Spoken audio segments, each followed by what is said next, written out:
Chapter 42, Samvara, Aggregation Wheel of Mother Class. In previous chapter, we've talked about Guhya Samaja of Father Class of Anuttara Yoga Tantra of Tibetan Buddhism. In this chapter, we will introduce Samvara, also known as the Supreme Joyous One, who is the Satyadevata of Mother Class of Anuttara Yoga Tantra of Tibetan Buddhism. It is called Demtok in Tibetan. Samvara is named the king of mother class. Why so? As ordinary people, we produce the three karmas by body, speech, and mind. Bad actions are done by the physical body. Abusive words are expressed by the mouth, and the vicious thoughts are generated by the mind, right? These are called the three karmas. As said, Buddhas have three bodies, out of which there are at least two corporeal ones. Thus, they also carry the function of body, mouth, and mind. Namely, bodhisattvas have body, speech, and mind as well. Are these three called karmas? No, they are called meritorious work. The ones produced by ordinary people are called three karmas, whereas the ones produced by the bodhisattvas, three merits. How is it possible to become bodhisattva without generating merits? Hence, what the merits of the body, speech, and mind of the various Buddhas of the three ages rely or depend on are samvara. In other words, samvara stands for the aggregation of the merits of the body, of the mouth, and of the mind, right? Repeatedly, what you produce is the three karmas, while bodhisattvas, three merits. And the totality of the merits represent samvara. That's why samvara is also called the aggregation wheel, king of mother class, as samvara is exactly the whole collection of merits. There is no origin for samvara in terms of Buddhist philosophy, or it may be put this way. There is no provenance in Buddhist history. However, there is in Buddhist theology.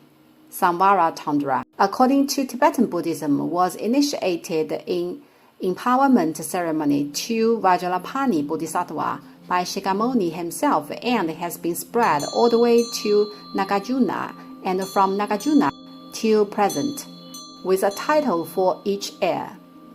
Namely, it has been sustainably inherited generation by generation, precisely mirroring the name mother class.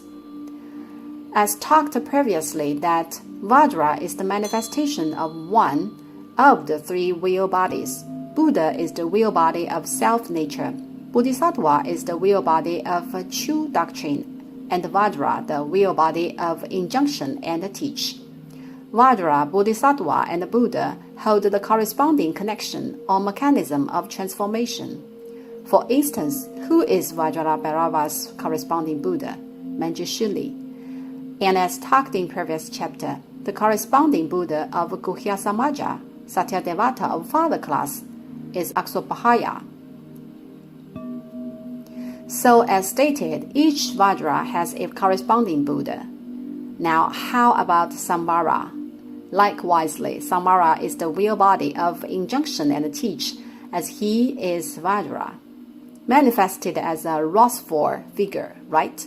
Who is then the corresponding serving manifestation, or the wheel body of injunction and teach? None. Or it may be put in this way. Up to now, there has been no explicit verdict regarding who is the Buddha manifestation of Samvara, or whose manifestation Samvara is. There was assumption claiming that Samvara is the manifestation of Avalokiteshvara, according to the comparison Samvara Tantra and its Dharani versus Avalokiteshvara's Dharani. But I personally consider this assumption irrational. I would support the other assumption, which is that Samvara is the manifestation of Mahastama Prapta. Why?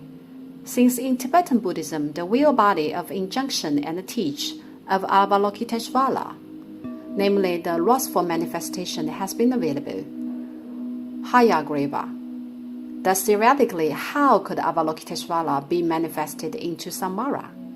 Now let me expound why Samvara could probably be the manifestation of Mahastama Prapta. It is tied with the source of Samvara Tandra, of Anuttara Yuga Tandra, and it is said that Samvara Tandra was initially consecrated to Vajrapani Bodhisattva by Shikhamuni and chained the hand down. Going forward, right? Now I would like to introduce Vajrapani Bodhisattva. Vajrapani is a bodhisattva of very early origin. It can be traced as early as the glutos of the 3rd to 4th century CE. From these carving statues, we are able to see that figures flanked along Bhagavan were not Ananda and Mahakashyapa. It is widely known that there are 8 great attendant bodhisattvas of Bhagavans. According to the statues of the 3rd and 4th century CE, the attendants appearing alongside the 2 sides of Bhagavan were Vajrapani and Padmapani. Padmapani is a bodhisattva holding a lotus. Padmapani was later gradually transformed into Avalokiteshvara, while Vajrapani, Mahastama Prapta. That said, the wrathful manifestation, Mahastama Prapta, is Vajrapani. So the origin of Avalokiteshvara and the Mahastama Prapta are Vajrapani and Padmapani bodhisattvas respectively. But later, Mahastama Prapta and Avalokiteshvara became the 2 great attendant bodhisattvas of Amitabha, though they had been initially the attendant bodhisattvas of Bhagavan. Vajrapani Bodhisattva, who holds the Vajra, belongs to the Vajra family. However, from the early statues we may see that the ritual implements Vajrapani holds was not the Vajra, but the thunderbolt. The thunderbolt had been transformed into the Vajra mostly probably during the spread of Buddhism in Tibet. Vajrapani Bodhisattva originally represents wisdom, while Padmapani Bodhisattva, mercy and pity. Therefore, as the attendant bodhisattvas of Bhagavan, they stand for the union of pity and wisdom. Later, Avalokiteshvara keeps on representing mercy and pity as is. Mahastama Prapta lost its attributes of wisdom. Whom is the attribute of wisdom of Vajrapani transferred to? Manjushri. From then on, Manjushri stands for wisdom, Avalokiteshvara, mercy and pity. Vajrapani then represents great power but wisdom. The combination of the 3, Manjushri, wisdom, Avalokiteshvara, mercy and pity, Vajrapani, power, are called the 3 great saviors or the 3 great families in Tibetan Buddhism. Hence, it is deducted that Vajrapani is the initial origin of Samvara. Additionally, with the fact that Vajrapani holds the feature of great power, I personally would suppose Samvara is the manifestation of Mahastama Prapta rather than Avalokiteshvara, right? To summarize, of the 3 great families, Manjushri is transformed into Vajrabhairava, Avalokiteshvara, Hayagriva, and the remaining one should be Mahastama Prapta, Vajrapani. We may tell that from the foregoing deduction, the wrathful manifestation has been stated as Vajrapani, while the will body of injunction and the teach has a corresponding will body of true doctrine, who is exactly the serene manifestation. Thus, Vajrapani should be corresponding to Mahastama Prapta. The practice of Vajrapani Tantra is a common method of tantric conduction. Before practicing other stages, Vajrapani Tantra needs to be conducted first due to his great power.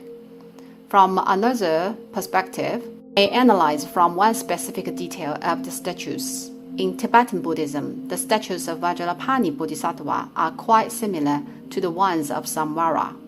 How can the conclusion be drawn? Instead of the Satyadevata, they are alike in the figure of their consorts. Vajrapani has consort as well, because he is the wrathful manifestation of Mahastama Prapta, but he is not an ordinary Vajra guardian.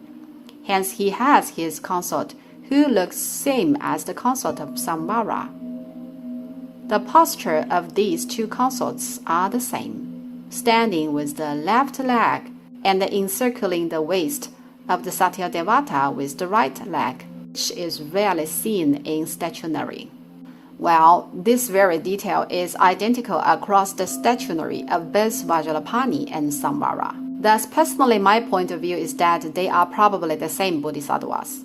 The statuary of Samvara is quite intricate, varying from 4 to 5 common forms, but it features in some ways. One is the special posture constituted by the consort and Satyadevata, as mentioned. The other is the four-headed style.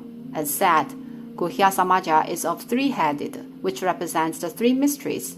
The four faces of Samvara face the four directions respectively, and the number 4 is an exhaustive number in Hinduism, as it refers to the four directions which are east, south, west, and north. The other exhaustive number is 11, comprising the foregoing four directions, plus southeast, northeast, northwest, southwest, and plus up, middle, down. In statues of Tibetan Buddhism, there are many statues figured with 4 or 11 faces, which exactly symbolize the exhaustive numbers. With the 4 faces facing the 4 directions, there are 3 eyes on each face, and Samvara is usually depicted with 12 arms, which looks quite complicated. The distinctive feature of the Satyadevata is the 4 faces, and his consort who is postured with one leg standing and the other encircling the waist of the Satyadevata. The consort is called Vajravarahi, posed uniquely. From all the Yabiyam statues, we may tell that Vajravarahi, as the consort of Samvara, is portrayed with great enthusiasm and ebullience. For the reason known, we will not go into further details. That's all the information with regard to the esoteric hall, Vajrabhairava, Samvara, and Guhya Samaja. Let's move out of the esoteric hall and step into the Shirun hall.